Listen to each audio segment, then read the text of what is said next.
Bonjour et bienvenue dans Business Africa, je suis Afolake Oyinloye.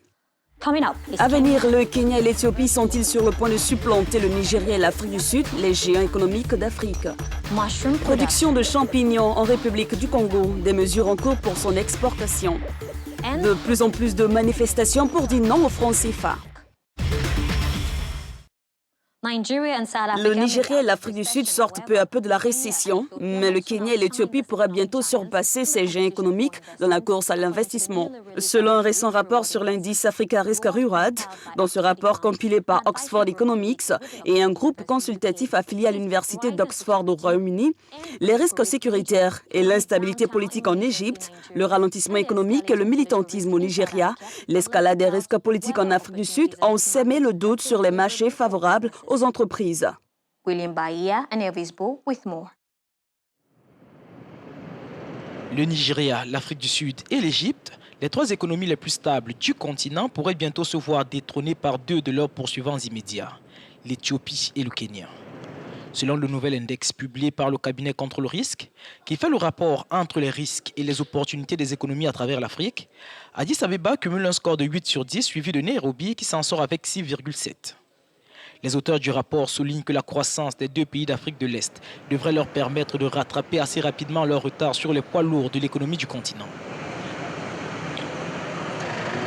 Dans un contexte général de chute, l'Éthiopie continue à afficher des taux de croissance constants de l'ordre de 6,5%. Même performance pour le Kenya, qui a connu un bond de 6% entre 2015 et 2016. Démographique a fini par... Contre le risque nuance toutefois son propos en indiquant que le trio de tête des économies les plus performantes d'Afrique joue d'une avance suffisante. C'est le cas du Nigeria qui continue à avoir un pouvoir d'attraction important du fait d'un secteur pétrolier dont le dynamisme n'a pas été freiné par la chute des cours. Paul Gabriel, analyste principal pour l'Afrique chez Contrôle Risque, nous a rejoint au téléphone depuis le Royaume-Uni pour plus d'informations. Quelle est la particularité de ce nouvel indice? Le nouvel indice d'opportunité et de risque en Afrique est différent des autres indices que vous pourriez trouver qui combinent à la fois les risques et les opportunités.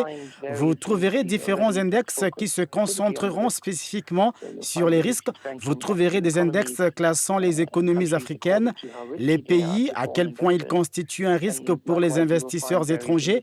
Vous trouverez également différents index liés à la taille économique, la croissance économique pour les prochaines années, mais qui oublient complètement les risques d'autre part. Alors, ce que cet indice essaie de faire, c'est de combiner ces deux côtés. En tant qu'investisseur, si vous voulez obtenir une opportunité, vous devez admettre certains risques, mais les investisseurs ne veulent pas prendre des risques dans le pays où le potentiel d'opportunité n'est pas identique au risque. C'est là que le risque est utile car il donne une indication sur le pays qui représente le meilleur équilibre entre les risques et le profit. L'indice souligne les performances de l'Éthiopie et du Kenya. Avez-vous tenu compte de la crise électorale actuelle au Kenya et des problèmes sociopolitiques dans certaines parties de l'Éthiopie?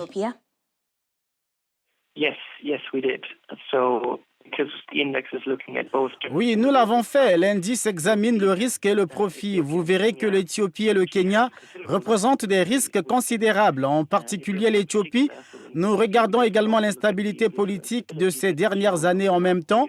Ceci est compensé par la formidable opportunité, en particulier en Éthiopie. Au Kenya, la situation politique actuelle est liée aux élections. Nous considérons cela comme une question de courte durée et non à long terme. Nous ne voyons pas qu'elle a une incidence négative. Il y a des opportunités potentielles au Kenya, en même temps que nous ne sous-estimons pas des risques auxquels les entreprises qui arrivent au Kenya doivent faire face. Pourquoi l'Angola ne figure-t-il pas dans le top 5 du classement dans cet index, étant donné que le pays est l'une des économies florissantes d'Afrique? C'est juste la première version de l'indice. Nous présenterons différents pays à l'avenir. Pour la première version, nous avons sélectionné les trois principales économies, l'Égypte, le Nigeria et l'Afrique du Sud, qui sont les plus grandes économies. Puis nous avons choisi 2 économies, le Kenya et l'Éthiopie, qui sont des économies émergentes, puis le Zimbabwe, l'une des plus faibles. Ainsi, l'Angola n'a pas été présenté spécifiquement parce que ce n'est ni l'une des principales économies du continent, ni l'une des économies où nous voyons des potentiels énormes, comme en Afrique de l'Est. Mais l'Angola est un cas intéressant, similaire au Nigeria. C'est une grande économie. L'économie est paralysée par la chute des cours du pétrole, qui a des implications sur le plan politique, mais surtout pour les investisseurs étrangers qui dominent principalement l'industrie pétrolière en attendant quelques changements des prix du cours à l'échelle mondiale qui auront un impact politique en Angola. Pour le moment, ce n'est pas l'une des principales économies que nous avons examinées ou une économie avec des opportunités particulières pour les années à venir. Merci de votre participation. Merci. De retour de la pub, nous reviendrons sur les différentes manifestations anti-franc CFA dans plusieurs grandes villes. Restez avec nous. Stay with us.